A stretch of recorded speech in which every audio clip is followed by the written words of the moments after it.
السلام علیکم. ہمارے چینل بیا اور مالا پر خوش آمدید. اگر آپ ہمارے اس چینل پر پہلی دفعہ آئے ہیں یا آپ نے ابھی تک سبسکرائب نہیں کیا تو بیا اور مالا کو سبسکرائب کرنا اور بیل آئیکن پریس کرنا ہرگز نہ بھولیں. اور کہانی پسند آئے تو لائک، کمنٹ اور شیئر کریں. آنکھ کھلتے ہی اس کی نظر سامنے قطار میں لگے 4 بند سوٹ کیس کی طرف پڑی جو جوں کے توں رکھے ہوئے تھے. عصر کی اذانیں ہو چکی تھی. اس نے کھڑکی سے باہر جھانکا. اماں باہر تخت پہ بیٹھی تھی. اس کے دونوں بچے ان کے ارد گرد کھیل رہے تھے. یہی وہ گھر تھا جہاں اس نے آنکھ کھولی تھی، شعور کی منازل طے کی تھی، چلنا شروع کیا تھا. اسی گھر سے بستہ اٹھائے وہ کبھی اسکول جایا کرتی تھی، پھر کالج جایا کرتی تھی، اور ابھی وہ ایف اے پارٹ 2 کے امتحانات بھی نہیں دے پائی تھی کہ اس کے لیے زید کا رشتہ آ گیا تھا. زید کی امی نے کسی سے اس کا ذکر سنا تھا اور بس وہ پہلی دفعہ جو رشتہ لے کے آئیں تو بات پکی کر کے ہی گئی تھی. اس کے سسرال کا گھر تو کراچی میں ہی تھا، لیکن زید کافی سالوں سے برطانیہ میں مقیم تھا. اب تو برطانوی شہریت بھی لے چکا تھا. یوں شادی کے بعد وہ صرف ہفتہ بھر ہی اپنے سسرال میں رہ پائی تھی. پھر تو جو زید کے ساتھ گئی تو کبھی مڑ کے پیچھے دیکھ بھی نہ پائی. اگر کوئی سچ پوچھے تو باہر کے ملکوں میں بہت سہولیات ہیں، بہت اچھی پرآسائش زندگی ہے، ایسی زندگی جو کہ میں نے تو کبھی خواب میں بھی نہیں دیکھی تھی. سب کچھ مشینوں کے ذریعے ہو جاتا ہے. گھر ہے، گاڑی ہے، سب سے بڑھ کے خالص خوراک، اچھی آب و ہوا. لیکن ایک کمی جو انسان کو مارے دیتی ہے وہ تنہائی کی. ماں باپ سے، اپنے پیاروں سے دوری کی. اور گڑیا نے بھی ہجڑ کے یہ 6 سال کاٹے تھے. اگرچہ زہد کی صورت محبت کرنے والا پرخلوص جیون ساتھی ملا تھا، پرآسائش زندگی ملی تھی، اللہ نے اولاد کی نعمت سے نوازا تھا، لیکن جیسے اپنوں سے دوری ہر خوشی کو ادھورا ہی رکھتی تھی. ہر خوشی کے دن اس کی آنکھیں نم ہی ہوتی تھی. عیدوں تہواروں پر وہ یوں بوندلائی بوندلائی پھرتی جیسے اس کا کچھ گم ہو گیا ہو. گم کیا ہونا تھا، گم تو وہ ہو گئی تھی پرستان میں. نام تو اس کا میمونہ تھا، لیکن گھر بھر میں، رشتہ داروں میں، حتیٰ کہ زید تک اسے سب گڑیا گڑیا کہہ کے ہی پکارتے تھے. بعض اوقات جب زید کا موڈ بہت خوشگوار ہوتا تو اسے باربی ڈول کہہ کے بلاتے، جس پر میمونہ کے لیے اپنی ہنسی کنٹرول کرنا بھی مشکل ہو جاتا. توبہ ہے زید آپ سے بھی. 5 فٹ 6 انچ قد کی، اچھی خاصی 65 کلو وزن کی باربی ڈول. توبہ. زید بھی اس کے اس نقشہ کھینچنے پہ ہنس پڑتے. بھائی میرے لیے تو ہو نا. زید کی یاد نے بے وجہ اسے مسکرانے پہ مجبور کر دیا تھا. بے شک وہ ایک بہت محبت کرنے والے، ایک آئیڈیل جیون ساتھی تھے. ایسے شوہر کا خواب ہر لڑکی ہی دیکھتی ہے، اور یہ تو اس کی خوش نصیبی ہی تھی. باہر اچانک ذہن میں کچھ گرنے پر وہ ماضی سے حال میں لوٹ آئی تھی، اپنے اسی گھر میں جو اس کے لیے اس وقت پرستان سے بھی بڑھ کر تھا. مٹی کی سوندھی خوشبو پورے صحن میں پھیلی ہوئی تھی. شاید اماں پودوں کو پانی دے کے فارغ ہوئی تھی. اس نے بالوں کا جوڑا بنایا اور بوچھل قدموں کے ساتھ باہر آ گئی. قسمیں سا کے اس نے گردن ہلائی. جہاز کے طویل سفر کی تھکن سے اس کا جسم اب تک چور تھا. دھیرے دھیرے قدم اٹھاتی وہ اماں کے تخت کے سامنے پہنچ گئی. اماں کے سامنے رکھی ٹوکری بے شمار موتیے کے پھولوں سے بھری ہوئی تھی. سوئی دھاگا ہاتھ میں لیے وہ ایک ایک پھول چن کے پرو رہی تھی. وہ جانتی تھی اماں کا یہ محبوب ترین مشغلہ ہے. جب بھی کیاری موتیے کے پھولوں سے بھرنے لگتی وہ انہیں چن چن کر اپنی ٹوکری میں بھر لیا کرتی، پھر اس کی مالا تیار کرتی. جب مالا تیار ہو جاتی تو وہ اپنے سرہانے رکھ کے سوتی. اس نے احتیاط سے اپنی مٹھی میں چند موتیے کے پھول سمیٹ لیے، پھر انہیں سونکھ کر اپنی سان سے معطر کرنے لگی. اٹھ گئی میری گڑیا، چل ادھر آ، بیٹھ میرے پاس. اماں نے لاڈ سے ہاتھ پکڑ کر اسے بھی اپنے قریب بٹھا لیا. بس اماں، دل تو کر رہا تھا تھوڑا اور سو لوں. 6 سال بعد اپنا بستر پا کر جسم نے بے فکری کی چادر اوڑھ لی تھی. وہ مسکرا کے بولی، لندن سے پاکستان تک کا طویل سفر طے کر کے وہ آج رات کی فلائٹ سے کراچی پہنچی تھی۔ شادی کے 6 سال بعد میکے میں اس کی یہ پہلی آمد تھی۔ شادی کے فوراً بعد ایک بچے کے بعد دوسرے کی آمد نے اس کے پیروں میں زنجیریں ڈال دی تھی۔ وہ جب بھی فون پر اپنے گھر والوں کو یاد کر کے رونے لگتی، اماں ڈھیروں نصیحتوں کے ساتھ اسے چپ کرا دیتی۔ دیکھ بیٹا، پردیس میں رہنا آسان نہ، وہاں سے آنا، ہر ہفتے ہماری بات ہوتی ہے نا، اب لاکھوں روپے چند دن کے لیے برباد کر دینا کون سی دانش مندی ہے؟ اپنا دل شوہر اور بچوں کے کاموں میں لگایا کرو بیٹا، اپنی چادر دیکھ کے پاؤں پھیلانا چاہیے۔ اللہ نے چاہا تو اپنے اکلوتے بھائی وسیع کی شادی میں آرام سے آنا، سارے ارمان پورے کرنا۔ اور یوں آج 6 سال بعد وسیع بھائی کی شادی کی خبر نے اس کو میکے کے آنگن میں پہنچا دیا۔ اب اسے روکنے کے لیے نہ شوہر کے پاس تعویلیں تھیں، نہ وہ ڈھیروں نصیحتیں جو وہ سالوں سے سنتی آ رہی تھی۔ وہ 3 بہن بھائی تھے، عصمت آپا اور وسیع بھائی جڑواں تھے۔ وہ ان دونوں سے 7 برس چھوٹی تھی۔ آپا کی دونوں بیٹیوں کو اس نے اپنی گود میں کھلایا تھا۔ آپا کا بیٹا اس کی شادی کے بعد پیدا ہوا تھا۔ وہ کئی سالوں سے اپنوں کی شکلیں دیکھنے کے لیے ترسی ہوئی تھی۔ آپا کب آئیں گے اماں؟ ایئرپورٹ بھی نہیں آئی، وہ بے تابی سے بولی۔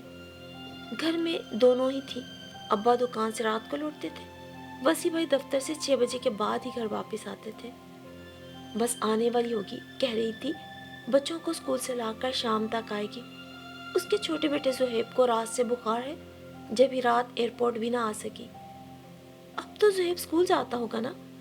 وہ سر ہلا کر بولی۔ ہاں ہاں ماشاءاللہ 3 سال کا ہو گیا ہے، تمہارے بیٹے زیام اور اس میں 6 ماہ کا تو فرق ہے۔ جی اماں، اس نے پھر سر ہلایا اور چنبیلی کے پھولوں کو ہوا کے دوش پہ لہراتا دیکھنے لگی۔ پورا گملہ چنبیلی کے پھولوں سے ڈھکا ہوا تھا۔ اس کے کچھ فاصلے پہ گلاب کے پودے تھے۔ اماں کو پھولوں سے انسیت تھی۔ وہ بچپن سے اماں کے اس شوق کو دیکھتی آ رہی تھی۔ اس کے میکے کے صحن کا حصہ آج بھی ویسا ہی تھا جیسا 6 برس پہلے تھا، صاف ستھرا، بے شمار پھولوں سے لدا ہوا۔ باقی سارے گھر میں تو چھوٹی بڑی تبدیلیاں آ چکی تھی، فرش بدل گئے تھے۔ اسے یاد تھا جب وہ بیاہ کر گئی تھی تو یہاں چپس کے فرش ہوا کرتے تھے، جن کی جگہ اب جدید ماربل نے لے لی تھی۔ کھڑکیاں جو کہ پہلے عام لکڑی کی ہوا کرتی تھی وہ بھی بدل گئی تھی، اچھے اور مہنگے ڈبل پردے لگا دیے گئے تھے۔ کچن میں بھی کیبنٹس وغیرہ جدید طرز پہ بنائے گئے تھے، اور اس کے ساتھ ساتھ صحن سے ہی سیڑھیاں چڑھا کر اوپر بھی ایک پورا پورشن تیار کیا گیا تھا۔ پہلے اوپر سٹور ہوا کرتا تھا، چھوٹا سا برآمدہ بھی تھا، لیکن اب تو جدید طرز پہ 2 بیڈ رومز اور کچن وغیرہ سب بنا دیا گیا تھا۔ وسیع بھائی اور ان کی بیگم کو اوپر الگ پورشن ہی دیا جانا تھا، جس کی تزئین و آرائش کا کام ابھی جاری تھا۔ خیر وہ ابھی اوپر اتنا تفصیلی تو نہیں دیکھ سکی تھی۔ جب آئی تھی تو لمبی فلائٹ کے بعد بہت تھک گئی تھی، پھر بھی اماں کی فرمائش پر اس نے ایک نظر مار لی تھی اور اسے اندازہ ہو گیا تھا گھر کے حالات بہت حد تک بدل چکے ہیں۔ ہاں بس یہ ایک اچھی چیز ہوئی تھی کہ اس کا بیڈ ابھی اپنی جگہ موجود تھا، اگرچہ کمرہ کافی حد تک بدل چکا تھا، مگر اس کا بستر ابھی بھی وہی تھا، آرام دہ، پرسکون اور خوابناک۔ ہاں البتہ اگر کچھ نہیں بدلا تھا تو صحن کا یہی والا حصہ جہاں اماں نے مختلف طرح کے پھول پودے اگائے ہوئے تھے، آج بھی بالکل ویسا کا ویسا تھا جیسا کہ 6 سال پہلے۔ اماں، برابر والی ریشم کا کیا حال ہے؟ اب تو اس کی شادی بھی ہو گئی ہوگی، وہ اپنی ہم عمر سہیلی کے بارے میں پوچھ رہی تھی جس کے ساتھ اس نے اپنے بچپن کے سنہرے دن گزارے تھے۔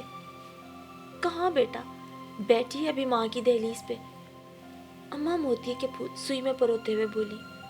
مگر کیوں اماں، اس نے تو جاب شروع کر دی تھی نا، کہتی تھی اپنے ساتھ ڈھیروں جہیز جمع کر کے لے کر جائے گی۔ اس کے دونوں بچے تھک کے نڈھال سے اس کی گود میں آ کر لیٹ گئے۔ وہ دھیرے دھیرے ان کے چہروں پہ ہاتھ پھیر رہی تھی۔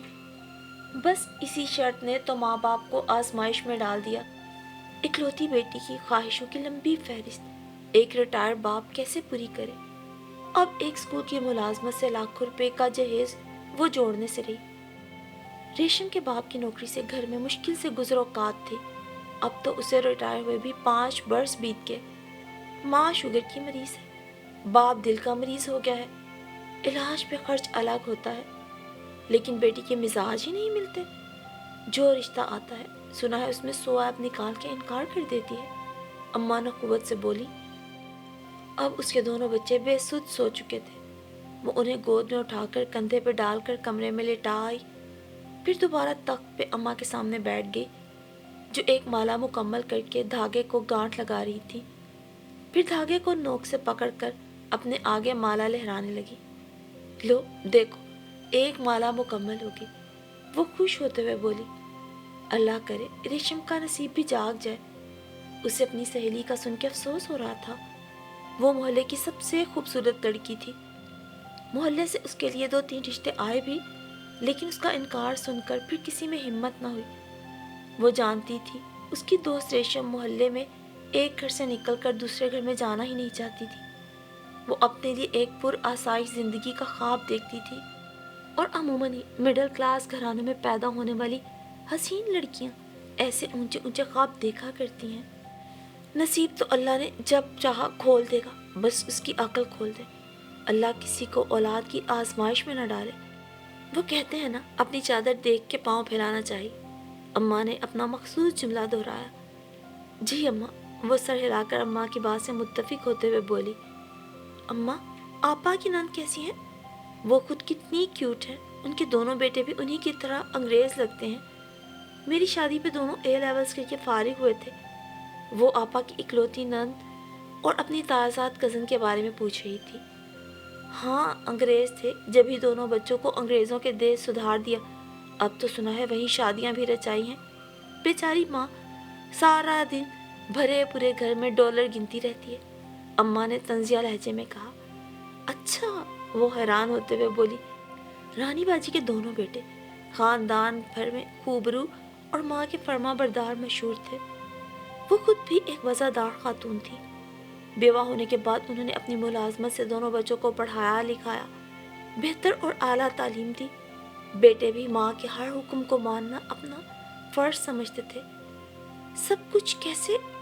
بس بیٹا بیچاری نے اپنی جوانی دن رات ایک کر کے بچوں کی بہتر تعلیم کے حصول کی خاطر لگا دی کہ کل کو سکھ کے دن دیکھے گی۔ اے لیول کرنے کے بعد دونوں کو مزید تعلیم کے لیے کینیڈا بھیج دیا۔ وہیں سنا دونوں نے ملازمت بھی کر لی۔ ملازمت سے دونوں کے تعلیمی اخراجات بھی نکل جاتے اور ماں کے ہاتھ 4 پیسے آنے لگے۔ پھر وہ ماں کے رکنے پہ بے چینی سے بولی۔ بس بیٹا زیادہ پا لینے کی ہوس میں مبتلا دماغ انسان سے اس کا شعور چھین لیتا ہے۔ بیٹے کسی قابل کیا ہوئے، خاندان بھر کی لڑکیاں کمتر لگنے لگی۔ خوب سے خوب تر کی تلاش میں ایک سے بڑھ کے ایک لڑکی ڈھونڈتی پھر رہی تھی۔ تیری عصمت آپا نے بھی کئی لڑکیاں دکھائیں، لیکن یہ کہہ کے ناک چڑھا دیتی اسے خوبصورت اور کم عمر لڑکی کے ساتھ ساتھ اچھے سٹیٹس والا گھرانہ بھی درکار ہے، باپ بھی سیٹل ہو اور بھائی بھی کسی اچھی پوزیشن پر ہوں، تاکہ کل کو لڑکے کو جب اپنے دوستوں یاروں میں ان کا تعارف کرانا پڑے تو شرمندگی نہ ہو۔ پھر اللہ کر کے جب ایسی لڑکی ملی تو معلوم ہوا کینیڈین شہریت کے چکر میں دونوں بیٹوں نے شادیاں کر لی ہیں۔ تب سے لوگوں سے منہ چھپاتی پھرتی ہے، کسی کو کھل کے کچھ بتاتی بھی نہیں۔ کچھ ذہنی مریضہ بھی ہو گئی ہے۔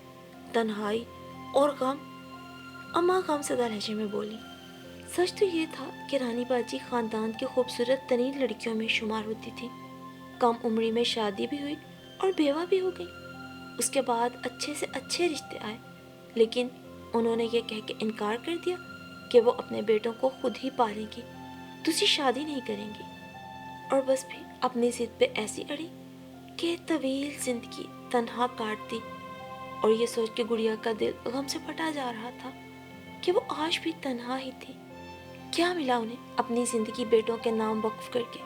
کیا ہوتا جو اچھے وقت میں دوسری شادی کر لیتی، آج یوں تنہا اور اکیلی اور ذہنی مریضہ تو نہ بنتی۔ اماں اماں، عقب سے بے شمار آوازیں آنے لگی۔ عصمت آپا اپنے تینوں بچوں سمیت بے شمار تھیلے ہاتھ میں پکڑے داخل ہوئی تھی۔